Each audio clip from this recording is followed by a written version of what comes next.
With the number of small business owners and entrepreneurs constantly on the rise, it seems that everyone is looking for their hustle. Join me in conversation with business owners and entrepreneurs with disabilities. Nobody told me I couldn't do it. The show that finds out how folks did it and how others can do the same or more. Thank you for tuning in today, folks. Sean Pickard with the first episode of Nobody Told Me We Couldn't Do It. Joining us today, Mark Wafer. Mr. Wafer, you're a recipient of the Meritorious Service Cross, the Ontario Medal for Good Citizenship, and the inaugural winner of the Restaurants Canada Leadership Award, a policy change instigator and a transformational change leader and disability rights activist. How are you today, Mark? I'm doing great, thank you, Sean. Hello, my name is Mark Wafer, and I'm a former Tim Horton franchisee. Having been in the chain for the past 25 years, I just recently sold my 6 restaurants in the Scarborough area. I happen to be deaf. I was born in London, England, and I was born deaf. I have about 15 to 20% residual hearing in both ears. I rely very heavily on lip reading. I was born to 2 migrant Irish workers who were working in London at the time I was born. And I had a brother and sister, twins, who came along 1 year after me. And so it was a busy household. My parents were busy trying to make a living, working on double-decker buses in London. And so it wasn't immediately understood that I had a hearing disability.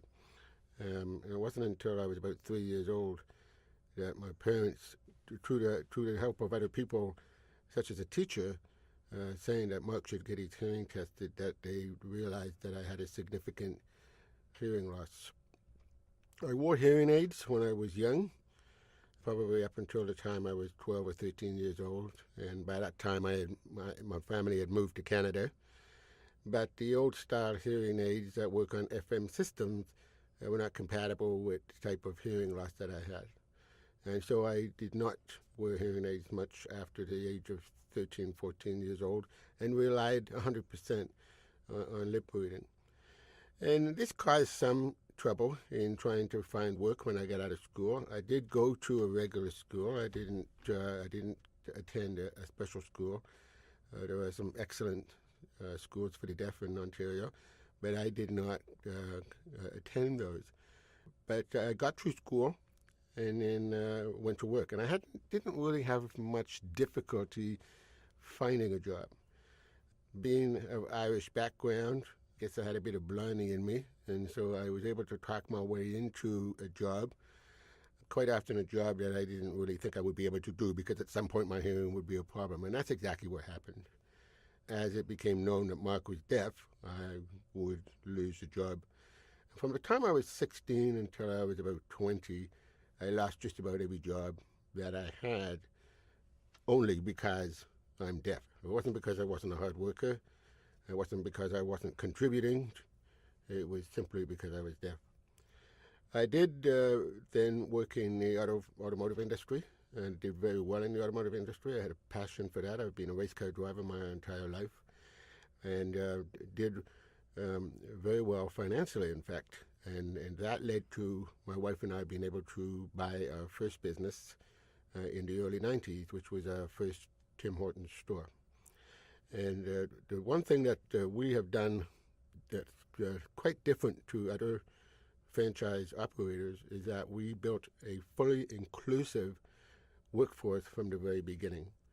And so over the last 25 years, we have employed about 200 workers with disabilities, some of them very significant disabilities, but all of them in meaningful and competitively paid positions throughout the company. I find it really, really inspiring, the story that you just told me, and how you came from the ground up and decided to make it inclusive right from the beginning.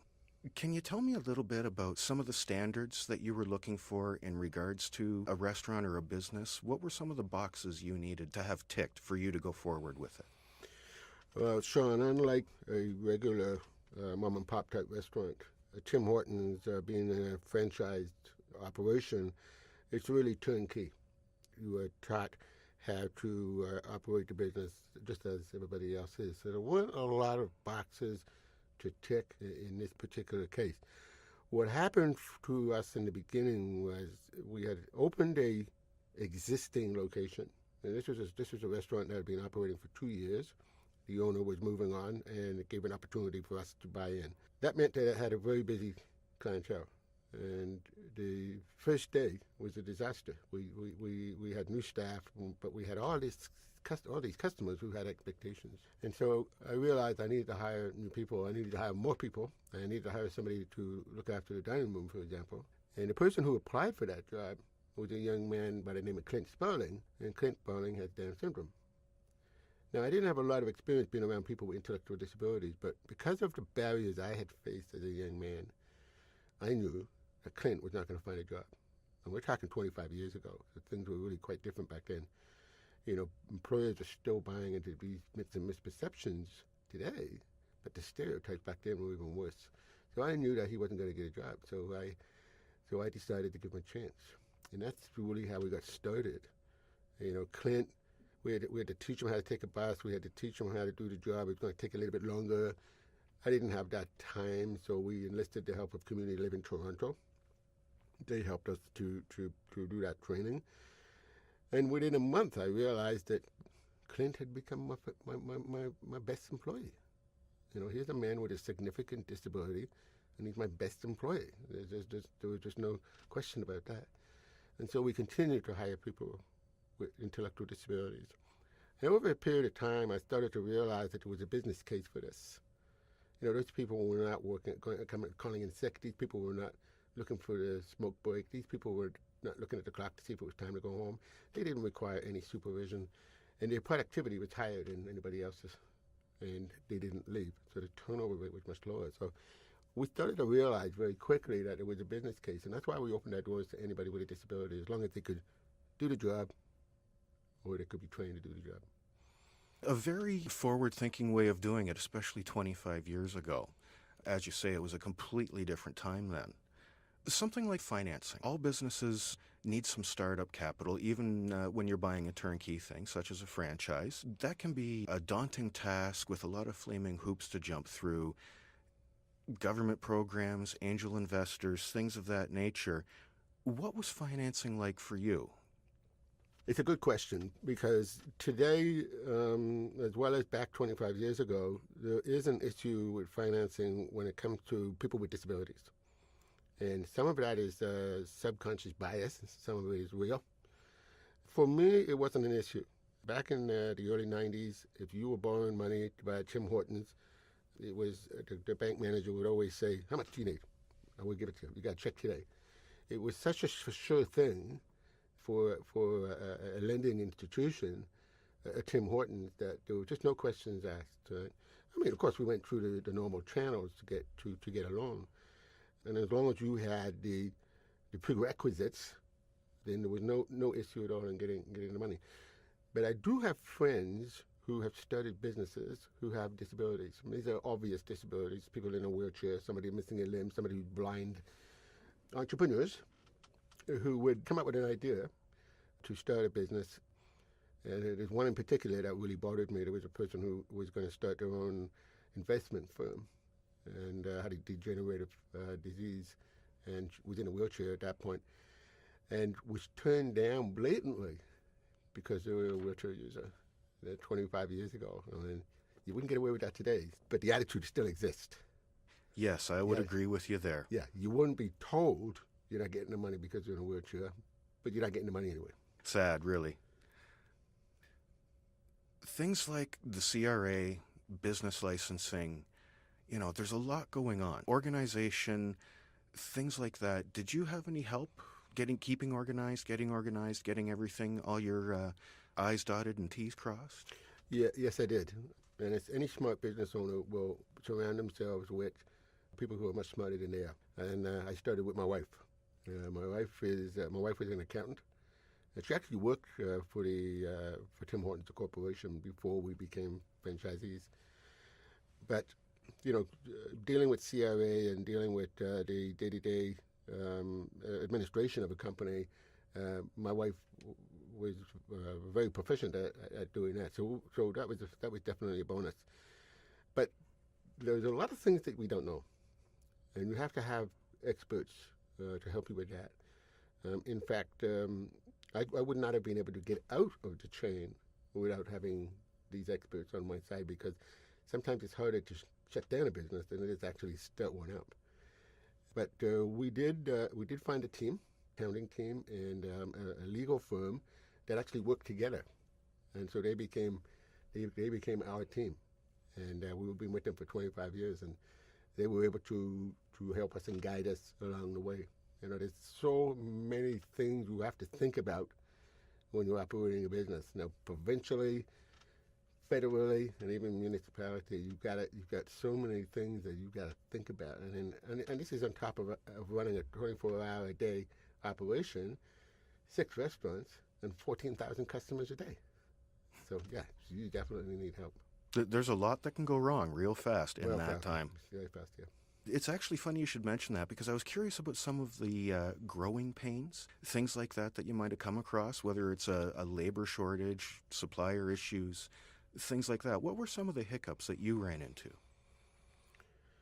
We were quite fortunate in that we didn't have any major hiccups. The issue with labor is quite high on the agenda today. There's a labor shortage across the country. It's affecting the QSR sector very, very heavily.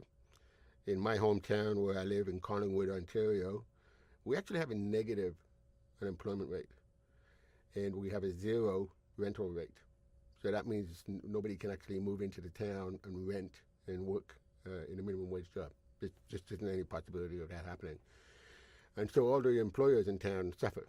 You know, the Tim Hortons, the McDonald's, the Arby's, all those restaurants running short. They simply can't get minimum wage or lower wage employees to apply. We sort of ran our business in the middle of the 2 labor shortages. We had the labor shortage back in the early 90s, which ended right around the time we bought our first store. And so that was great. And then, of course, we got out now, and the labor shortage is now really starting to take off right across Canada. This is going to be a huge economic issue. One of the things that I really loved about where my stores were located, we were in central Scarborough. And central Scarborough is a melting pot for so many different groups of people from around the world. Recent immigrants from so many different countries. And so we had about 250 employees. And they came from about 40 to 45 countries.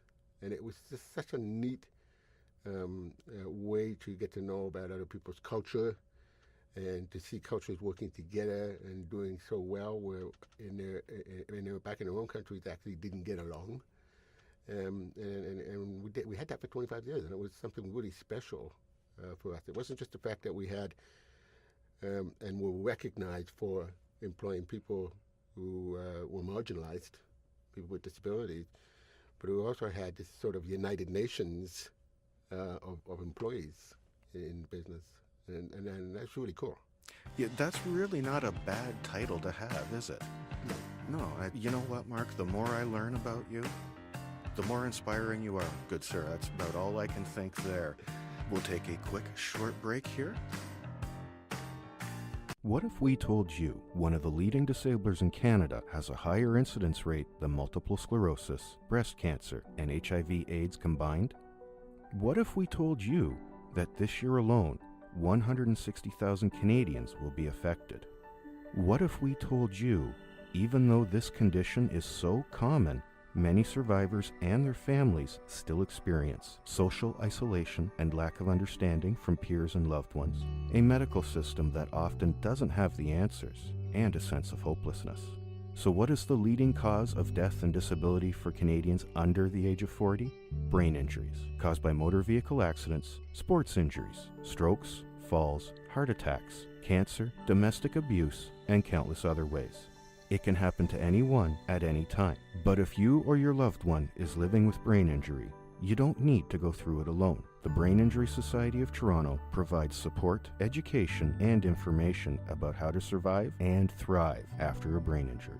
All of our programs are free and wheelchair accessible. No wait lists or medical documentation required. Want more information? Call us at 416-830-1485 to set up a visit. Visit us at www.bist.ca. Brain injury can happen to anyone, and no one needs to go through it alone.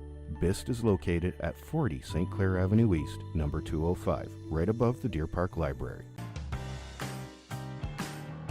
Earlier, Mark, you had mentioned when we were talking about the funding, the bank was pretty much lined up to give you a check the day you went in and said you were looking at a Tim Hortons. Do you think it's any easier today for folks with disabilities to be able to get that loan, to be able to start their own business? No, I don't. It's no easier? No, I don't. I think that there's discrimination against the disabled. No, there's no question about it.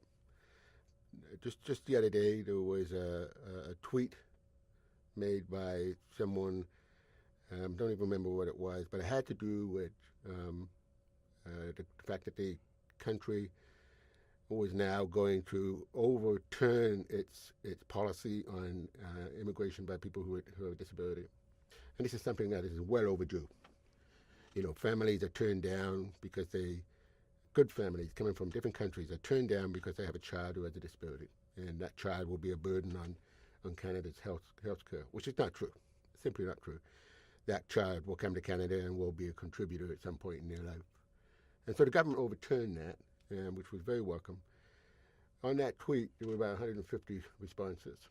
And I tried to tell myself, don't read the responses, Mark, but I did. And I was disgusted. I was absolutely disgusted. All 150 were not just negative, but they were incredibly cruel responses. And that shows me that discrimination against the disabled is an ongoing thing. The difference between 25 years ago and today is how it's communicated. 25 years ago, you were directly discriminated against. You were told that you can't do something, you're never going to do something, or you're less of a human being than somebody else, or I'm not going to lend you the money because you only have one arm. Right? That happened.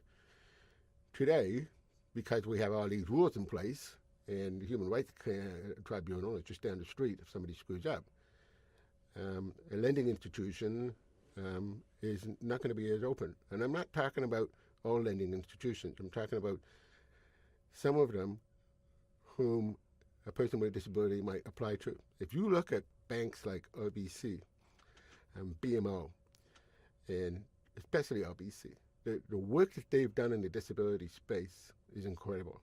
The number of people they've hired with disabilities is incredible. But when you're looking for startup money for a company, you're not always going to one of those big lending institutions. You're going to other sources to try and get that money.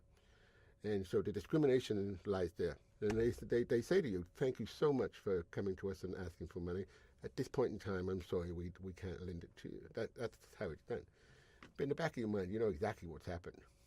But yeah, I don't think we've really moved the needle there. But I'm being critical of lending institutions. I want to be careful here because there are some, and I want to put Scotiabank in there too, and TD Bank. They have done so much for people with disabilities in this country, and they should be recognized for that.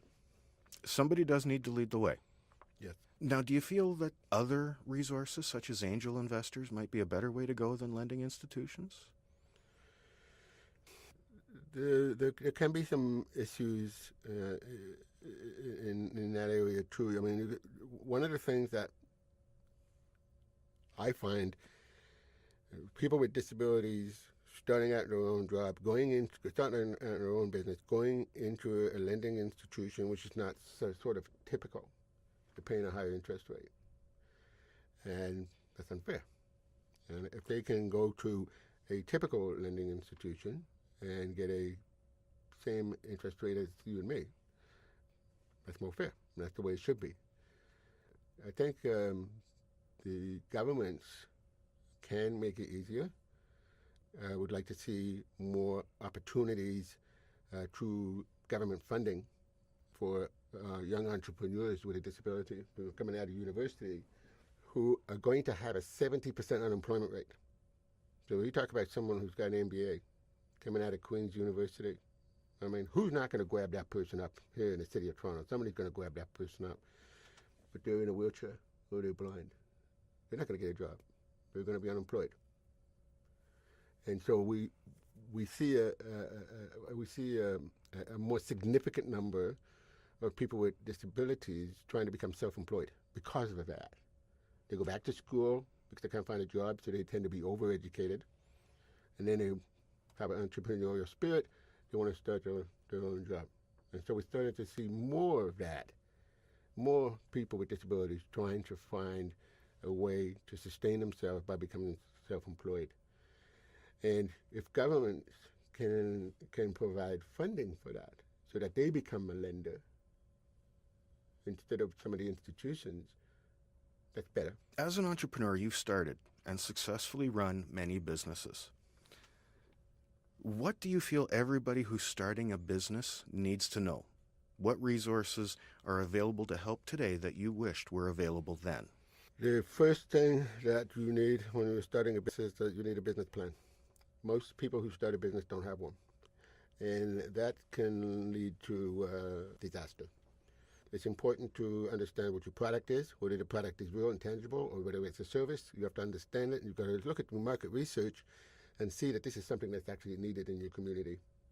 If it's a franchise, that's different. But if this is something that you're going to start up yourself, then you have to do that market research. There's a time to start and a time to finish. There's a time to get in and a time to get out. And both of those dates are very, very important. Your business plan should have an end date.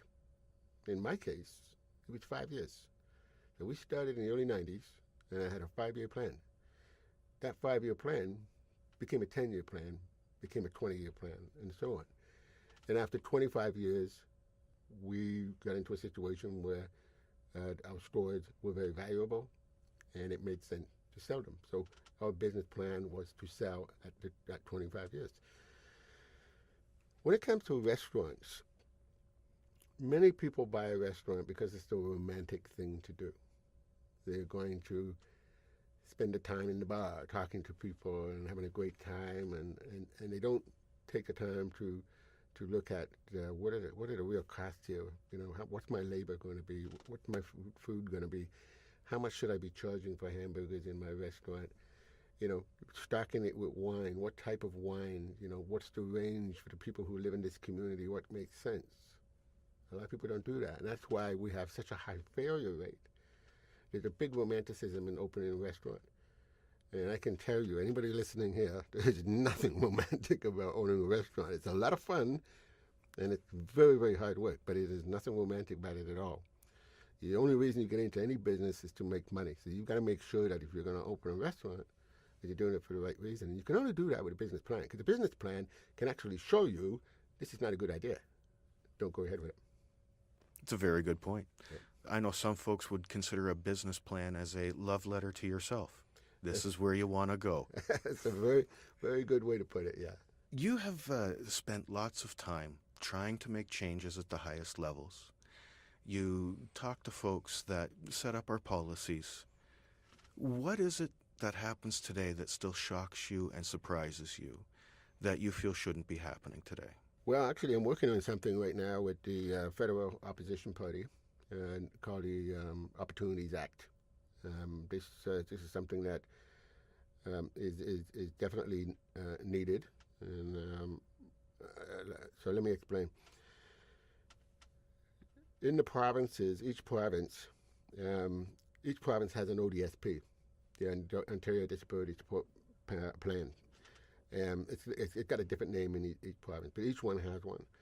And somebody who's graduating from high school in their early 20s who has Down syndrome, autism, or some other type of cognitive disability and is not able to find a job would go on ODSP, and they would receive up to a maximum of around $13,000 a year. They also receive health benefits. There's also some other benefits that they will receive. Now, at some point in time, that young person may find a job. They may go to Tim Hortons. They may find a job at Tim Hortons making $14 an hour, working 24, 30, maybe even 40 hours a week. First of all, there's a clawback on the ODSP. And there should be a clawback, but the clawback is too fast. But secondly, and most damning, is the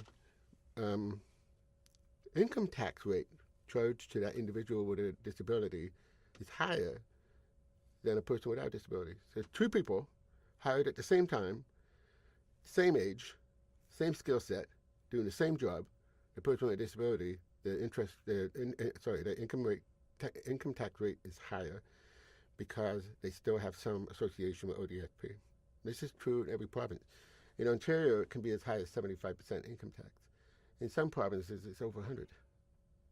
And so the Opportunities Act is designed to reopen the federal provincial transfer funds, which pays for ODSP, open it up for renegotiation, not to renegotiate the amounts, but to renegotiate the rules. So that in a period of 4 or 5 years, we will then lower the income tax rate for people with disabilities so it's exactly the same as someone without. So it's no longer a discriminatory tax. That is quite incredible that you're taking that on, Mark. That's going to be a big hill to climb. We've got it's MP Pierre Poilievre, who's the finance critic, who launched it in January. It's just finished its second reading and discussion, and there's interest. Now, the failure rate for opposition bills is fairly high, but this is one that I think that will pass. I mean, there's not too many people in government who would say, no, we're not going to pass that because we think that we should have discriminatory tax rates. No, I don't think that's going to happen. Yeah, no, we'll have to stay in touch on that one, Mark. I want to hear more. Yeah. Now, if folks want to be able to contact you and get more information about what you've done and maybe what they should do, how can they get a hold of you? How can they find out more? There's a number of ways to get in touch with me. I'm very active on social media, especially Twitter and on LinkedIn. It's very easy to get me. It's at Mark Wafer. And LinkedIn, it's Mark Wafer. I'm on Facebook too, but that's just for fun. I don't usually say anything profound on Facebook. But also, if anybody want to contact me directly by email, my email address is on my homepage of LinkedIn, and it's easy to get in touch with me. Excellent. Mark, thank you very much for your time today. It's been wonderful speaking with you. Thank you, Sean. And thank you for joining us on the first episode of Nobody Said I Couldn't Do It.